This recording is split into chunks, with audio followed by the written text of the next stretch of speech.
जय श्री कृष्ण। आगे का वर्णन।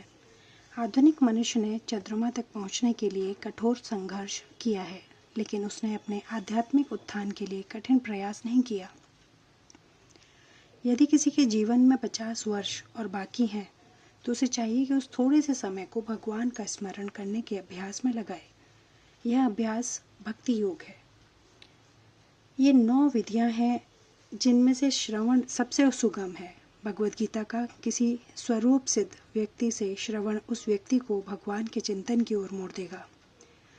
इससे परमेश्वर का स्मरण होगा और शरीर छोड़ने तक आध्यात्मिक शरीर प्राप्त होगा, जो परमेश्वर की संगति के लिए उपयुक्त है।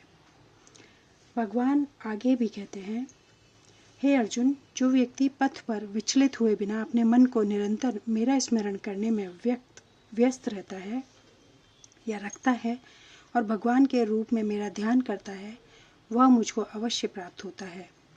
यह कोई कठिन पद्धति नहीं है, लेकिन इसे किसी अनुभवी व्यक्ति से सीखना चाहिए।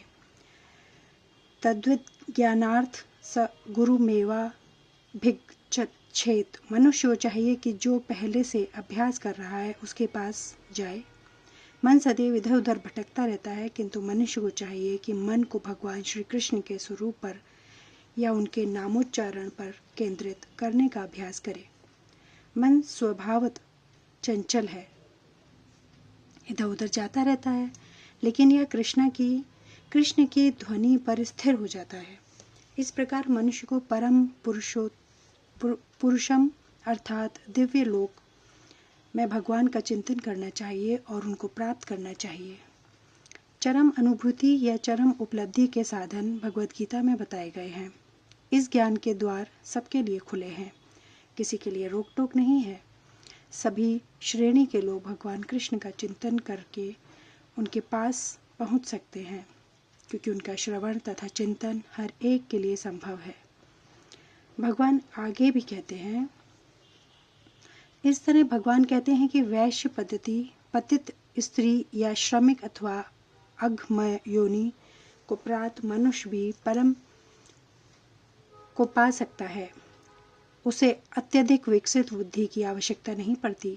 बात यह है कि जो कोई व्यक्ति भक्ति योग के सिद्धांत को स्वीकार करता है और परमेश्वर को जीवन के आश्रय तत्व सर्वोच्च लक्ष्य या चरम लक्ष्य के रूप में स्वीकार करता है, वह आध्यात्मिक आकाश में भगवान तक पहुंच सकता है।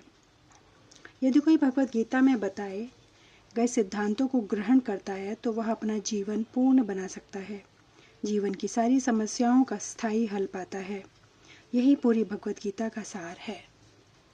सारांश यह है कि भगवद गीता दिव्य साहित्य है और इसको ध्यान पूर्वक पढ़ना चाहिए। गीता शास्त्रमिंद पुण्य य पठेत प्रयत्य पुमान। यदि कोई भगवद गीता के उपदेशों का पालन करे तो वह जीवन के दुखों तथा कष्टों से मुक्ति हो सकता है। भय शोका दिवर्जित।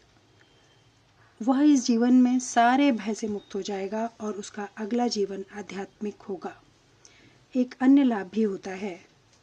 यदि कोई भगवद गीता को निष्ठा तथा गंभीरता के साथ पढ़ता है तो भगवान की कृपा से उसके सारे पूर्व दुष्कर्मों के फलों का उस पर कोई प्रभाव नहीं पड़ता।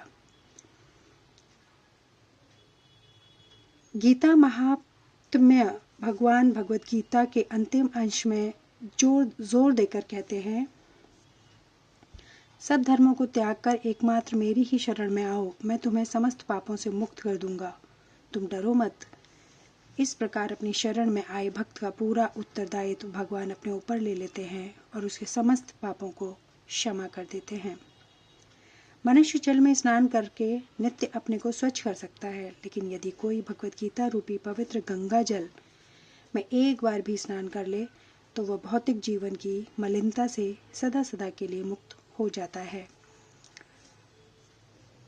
चूंकि भगवद गीता भगवान के मुख से निकली है, अतएव किसी अन्य वैदिक साहित्य को पढ़ने की आवश्यकता नहीं रहती। उसे केवल भगवद गीता का ही ध्यान पूर्वक तथा मनोयोग से श्रवण तथा पठन करना चाहिए। वर्तमान युग में लोग सांसारिक कार्यों में इतने व्यस्त हैं कि उनके लिए समस्त वैदिक साहित्य का अध्ययन कर पाना संभव नहीं है, परंतु इसकी आवश्यकता भी नहीं है। केवल एक पुस्तक भगवद गीता ही पर्याप्त है, क्योंकि यह समस्त वेदों ग्रंथों का सार है और इसका प्रवचन भगवान ने किया है। जो गंगा जल पीता है वह मुक्ति प्राप्त करता है, अतएव उसके लिए क्या कहा जाए जो भगवत गीता का अमृत पान करता है। भगवत गीता महाभारत का अमृत है और इसे भगवान कृष्ण मूल विष्णु ने स्वयं सुनाया है।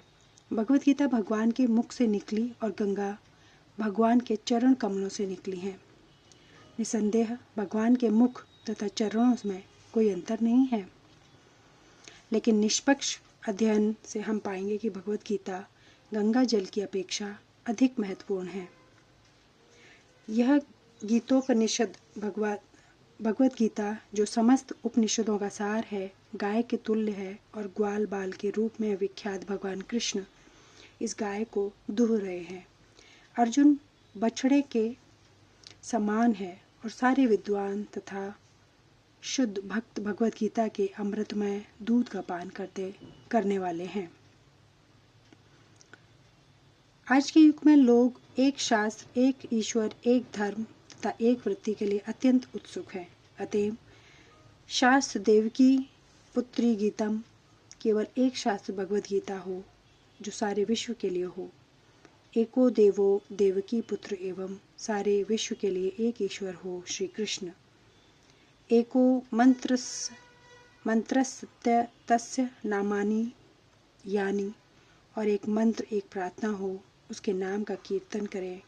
हरे कृष्ण कृष्ण कृष्ण हरे हरे, हरे राम राम राम हरे हरे। कर्मा पियेंक तस्य देवस्य सेवा, केवल एक ही कार्य हो भगवान की सेवा। गुरु परंपरा एवं परंपरा प्राप्तम इम राजर्षयो विदु। यह भगवत गीता यथारूप इस गुरु परंपरा द्वारा प्राप्त हुई है। श्री कृष्ण, ब्रह्मा, नारद, व्यास, मध्व, पद्मनाभ, नरहरि, माधव, अक्षोभ्य, जयतीर्थ, ज्ञान सिंधु, दयानिधि, विद्यानिधि, राजेंद्र, जयधर्म, पुरुषोत्तम, ब्रह्मांड तीर्थ, व्यास तीर्थ, लक्ष्मीपति, माधवेंद्रपुरी, ईश्वरपुरी, श्री चैतन्य महाप्रभु,